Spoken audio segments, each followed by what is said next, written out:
আসসালামু আলাইকুম everyone, welcome back to my channel Nasma kitchen.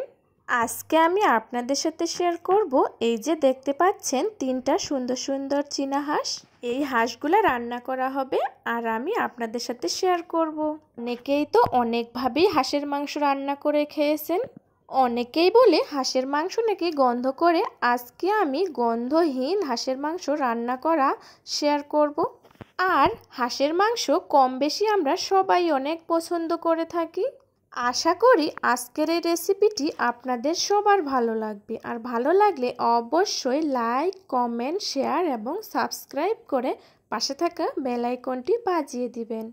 হাঁসগুলোকে জবাই করে পরিষ্কার করে পুড়িয়ে চামড়া তুলে ফেলে ছোট ছোট করে কেটে নেওয়া হয়েছে। আর এক পাশে আমার ছোট খালামণি হাঁসের মাংস রান্না করার জন্য মরিচ, পেঁয়াজ, রসুন, আদা সব কাটাকাটি করে নিচ্ছে। আজকেও আমরা সবাই মিলে রান্না করব। সবাই মিলে কাজ করার মজাই আলাদা। এরপর আমার মা হাঁসের মাংসগুলোকে ভালোভাবে পানি দিয়ে ধুয়ে নিচ্ছে। এই চীনা হাঁসের মাংস পাতি হাঁসের থেকেও খেতে বেশি মজার হয়। বন্ধুরা, কোনো কিছু স্কিপ না করে ফুল ভিডিও দেখার অনুরোধ রইল। আশা করি আপনাদের সবার অনেক ভালো লাগবে। আর এই হাঁসের মাংস খেতে যতটা মজার হয়, ভালোভাবে পরিষ্কার করে নিতেও অনেকটা সময় লাগে। পরিষ্কার করে নেওয়া হয়ে গেছে। এরপর দিয়ে দেওয়া হচ্ছে পেঁয়াজ কুচি আর হচ্ছে রসুন কুচি।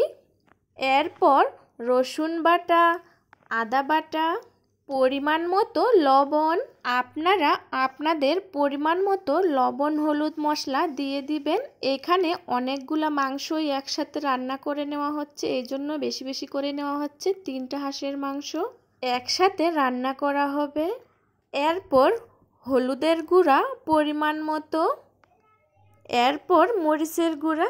এইভাবে সব মশলা একবারে দিয়ে ভালোভাবে মেখে নিয়ে যদি বসিয়ে দেওয়া যায়, হাঁসের মাংসের খুব সুন্দর একটা ঘ্রাণ আসে আর অনেক মজাও লাগে খেতে।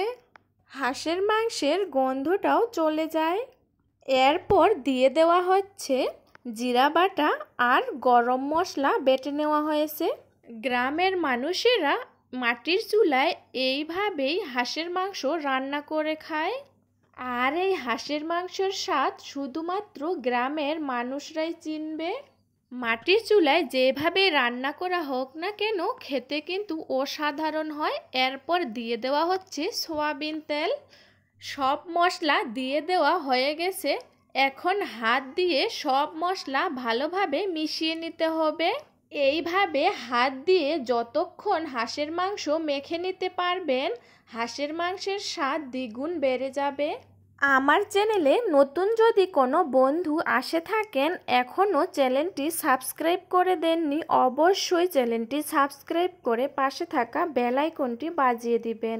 লাইক, কমেন্ট এবং বন্ধুদের সাথে অবশ্যই শেয়ার করবেন। আর যারা আমার বন্ধু হয়ে আছেন তাদের প্রতি রইল আমার অনেক অনেক ভালোবাসা। আর হাঁসের মাংস কার কার খেতে ভালো লাগে অবশ্যই কমেন্টে জানাবেন। ভালোভাবে মেখে নেওয়া হয়ে গেছে। এখন দিয়ে দেওয়া হচ্ছে পরিমাণ মতো পানি। পানিটা একটু কম করেই দিয়ে দিবেন।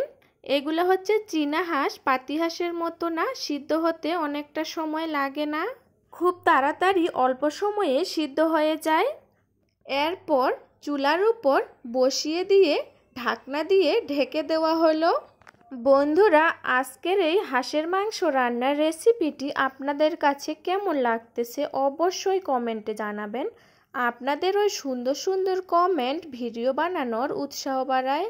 কিছুক্ষণ পর ঢাকনা উঠিয়ে একটু নাড়াচাড়া করে দিতে হবে। কড়াইটা একটু ছোট হয়ে গেছে, বড় কড়াইয়ে রান্না করলে ভালো হতো, নাড়াচাড়া করার সুবিধা হতো। এখন হাঁসের মাংসগুলোকে ভালোভাবে ভেজে নিতে হবে। এইখানে আর কোনো পানি ব্যবহার করা যাবে না। তেলের মধ্যেই মাংসগুলোকে ভালোভাবে কষিয়ে নিতে হবে। হাঁসের মাংস যতক্ষণ ধরে ভেজে নিতে পারবেন ততই মজা হয়। আমাদের বাসার সবাই হাঁসের মাংস অনেক পছন্দ করে। সবাই যখন একসাথে হই হাঁসের মাংস না খেলে আমাদের চলেই না। শীতকালে বেশি খাওয়া হয় হাঁসের মাংস, আর শীতকালে হাঁসের মাংস খেতেই কেন জানি বেশি মজা লাগে। একবারে 10 থেকে 12টা হাঁস নিয়ে পিকনিক খাওয়া হয় শীতের সময়, অনেক মজা হয়। আপনাদের সাথে গল্প করতে করতে এইদিকে হাঁসের মাংসের ভুনা হয়ে গেছে। দেখুন কতটা লোভনীয় হয়েছে, আর কালারটা মাশাআল্লাহ হয়েছে অনেক সুন্দর। আপনারাও অবশ্যই এইভাবে হাঁসের মাংস রান্না করে দেখতে পারেন। আশা করি সবার অনেক ভালো লাগবে। আপনার হাতের রান্নার প্রশংসা না করে কেউ থাকতেই পারবে না। তো আজকে এখানেই শেষ করলাম বন্ধুরা, সবাই ভালো থাকবেন, আল্লাহ হাফেজ।